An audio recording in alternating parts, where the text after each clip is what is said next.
The one thing about Trump that I think a lot of people kind of overlook is that during his last presidency and like when he was talking about Bitcoin, he would say he didn't like Bitcoin because he looks at it as an attack on the US dollar. Now, from an American perspective, I like it when a president is saying that because I see two paths of getting to a complete Bitcoin standard.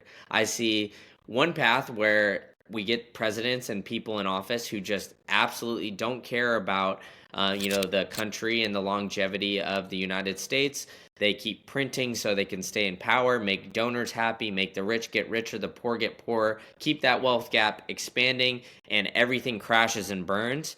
Or we have a president and like leadership in there that tries to keep the strength of the US dollar as long as possible and allows for us to build and continue growing Bitcoin as we can so we can onboard the billions of people across the world. And that's more of a smoother transition where we have countries like El Salvador kind of slowly, gradually pop up, and then it's more and more and more. And then we get over there. Of course, there's going to be some sort of power struggle in that scenario, but I see it as more of like, a gradual kind of increase to Bitcoin adoption.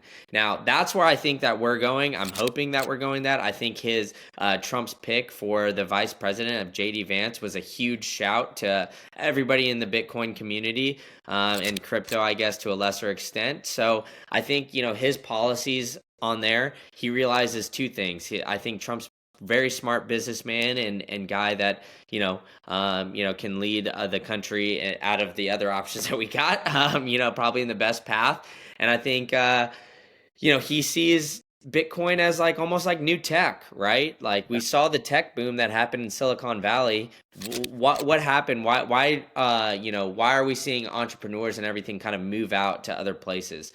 Trump wants the US to always be that entrepreneurial capital of the world. And I think that's why he's going to start accepting Bitcoin, start making it more advantageous to create Bitcoin type of companies here. And I think it's just going to be overall positive because of the resources that we have in the United States are, different than anywhere else. And I think we really have that entrepreneurial spirit, just, the American dream.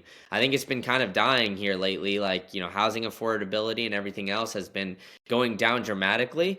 But I think, at the end of the day, everybody wants that American dream, man. If Trump can bring it back, I think that's just nothing going to be nothing but positives here.